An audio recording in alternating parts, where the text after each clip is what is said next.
The morning of my law school graduation began with a text message from my mother. "Good luck today, we won't be able to make it. Your brother has an important startup launch and your father needs to be there. Well, celebrate with you another time." I stared at the message for nearly a minute. That was it. No apology. No explanation beyond the obvious. No, we're proud of you.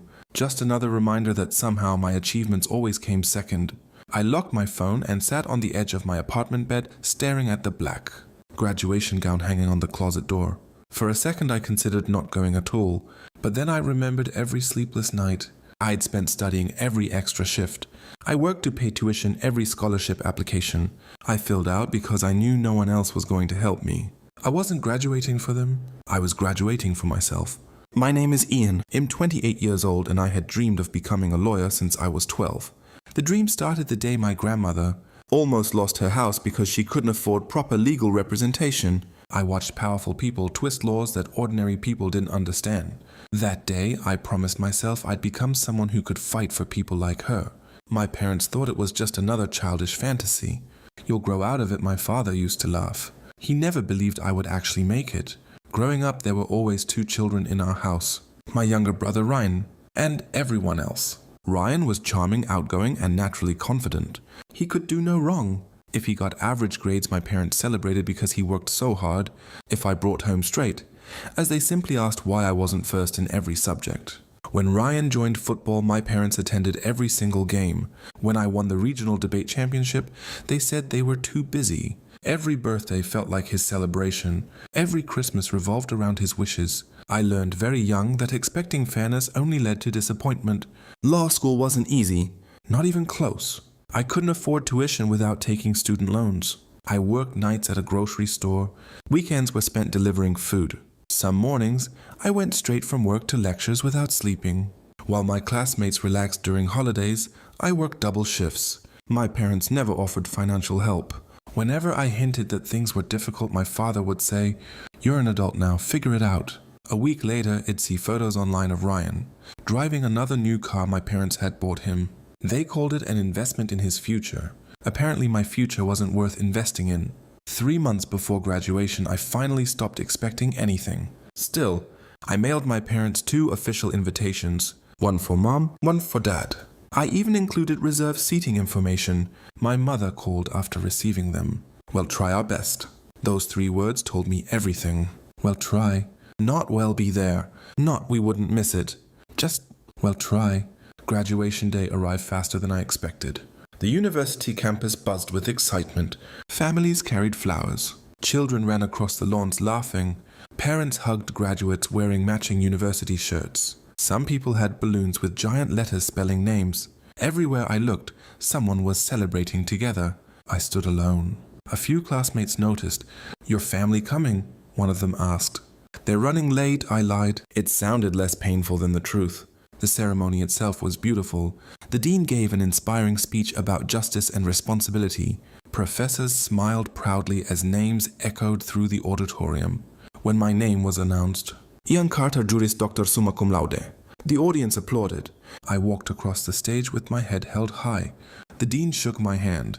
"You have an exceptional future ahead of you," he whispered. For just a moment, I forgot everything else. After the ceremony, graduates poured outside to meet their families. Everywhere I looked, people were taking pictures. Parents hugged their children. Grandparents cried. Friends laughed. Bouquets of flowers filled the air with sweet fragrance. I stood near the fountain, pretending to check my phone. No messages? No missed calls? Nothing. An hour passed. Then another? Eventually I accepted reality. They weren't coming. As I turned to leave, someone called my name. "Jan!" I looked back. Professor Melissa Grant hurried toward me carrying a small gift bag. She had taught constitutional law during my second year. She had always believed in me. "I've been looking everywhere for you," she said. "I wanted to congratulate my best student." She handed me a fountain pen engraved with my initials. "It's tradition," she smiled.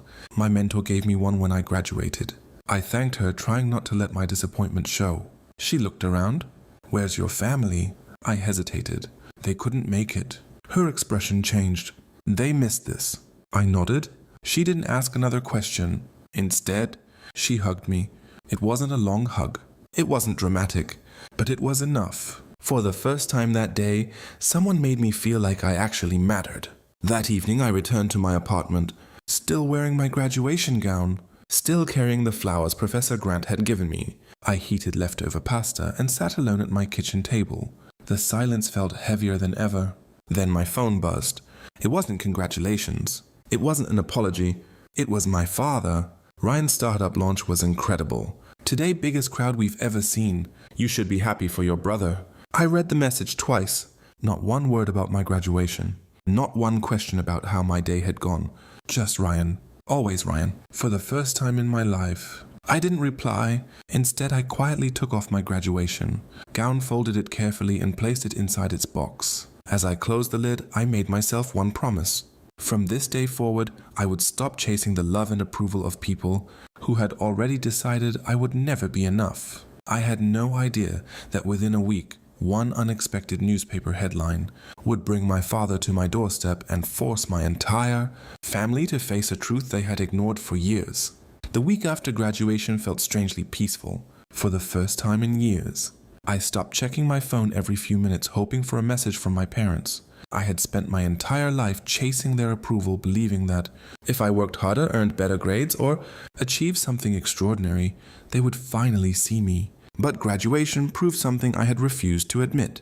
Their absence wasn't an accident. It was a choice. So I made one of my own. I accepted a position at one of the most respected law firms in the state and decided to focus on building a future instead of mourning the past.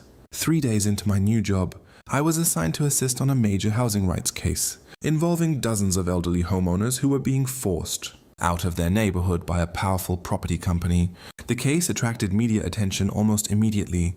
I worked 18-hour days, gathering evidence, interviewing families, and preparing legal research. No one outside the firm knew my name. I preferred it that way.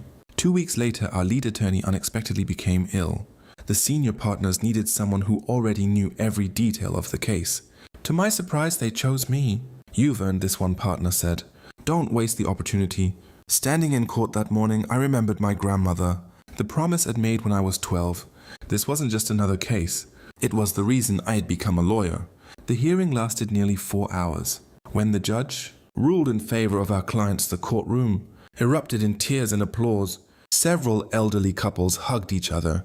One woman held my hands and whispered, "You saved our home." I smiled. "No," I replied. "We saved it together." The next morning I walked into the office and noticed everyone staring at me. Someone placed a newspaper on my desk. There I was, a large photo on the front page. The headline read, "Young attorney leads landmark victory protecting dozens of families." The article praised my work, my academic record, and the years I'd spent helping people through free legal clinics while still in law school. I hadn't even known reporters were watching. That afternoon my phone rang. "Dad?" I almost ignored it. Instead, curiosity won. His voice sounded unusually quiet. "Ian." I saw the newspaper. I remained silent. We didn't know." I closed my eyes. "You didn't know because you never asked." Another long silence. Then he said something I had waited my entire life to hear. "We're proud of you." The words felt strangely empty, not because I didn't want them, because they had arrived years too late. That evening there was a knock at my apartment door. When I opened it, my parents were standing there. My father held the folded newspaper. My mother's eyes were red from crying. Neither of them spoke for several seconds. Finally, my mother whispered, "We're sorry." I stepped aside and let them in. We sat around the same small kitchen table where I had eaten leftover pasta alone after graduation. No one touched the coffee. No one looked comfortable. My father cleared his throat. "I've spent this whole week thinking. I realized I can't remember the last debate competition you won. I don't remember your scholarship. I don't even remember the day you got accepted into law school." Every sentence hurt, not because he was wrong, because he was finally honest. My mother began crying. "We thought Ryan needed us more. He always struggled. You always seemed so independent." I nodded slowly. "That's because I had to be. You taught me not to expect help." Neither of them had an answer. A few minutes later, another knock interrupted us. It was Ryan. He looked exhausted. "I figured you'd all be here." He walked inside, carrying a small box. "I owe you an apology too." I groaned. "For what?" He sighed. I knew they treated me differently. I enjoyed the attention. I never stopped them. He placed the box on the table. Inside was an old photo album. Every page contained pictures from our childhood. Almost every photo featured Ryan in the center. Birthday parties, football games, family holidays. Then near the back there were only 3 pictures of me. 3. An entire childhood reduced to 3 photographs. Ryan looked at me. I never noticed how unfair it was until I saw this. I'm sorry. For the first time in years, I believed him. The months that followed weren't magical. Years of neglect don't disappear because someone says sorry. Trust had to be rebuilt. Sometimes my parents called just to ask how work was going. Sometimes we had awkward dinners filled with long silences. Sometimes they forgot old habits and started talking only about Ryan.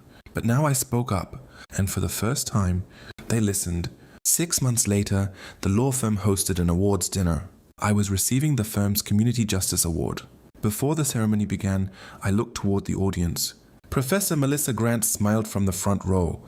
Beside her sat my parents. Ryan was there too. No one was checking their phones. No one looked distracted. When my name was called, they all stood and applauded. Not because a newspaper told them to, not because other people were watching, but because they had finally learned what they should have known all along. As I walked onto the stage, I spotted my father wiping away tears. After the ceremony, he hugged me tightly. I'm sorry, we missed the most important day of your life. I smiled gently. You didn't? He looked confused. I continued. My graduation was only the end of law school. I looked around at everyone smiling together. This is the beginning of something we've never had before. A real family. For the first time in my life, no one argued. No one made excuses. No one changed the subject. My parents simply held me a little tighter. And although the scars of the past would never completely disappear, they no longer controlled my future. I had learned the most important lesson of all. Success isn't proving your worth to people who ignored you. It's building a life where their approval is no longer required and leaving the door open only if they choose to walk through it with honesty.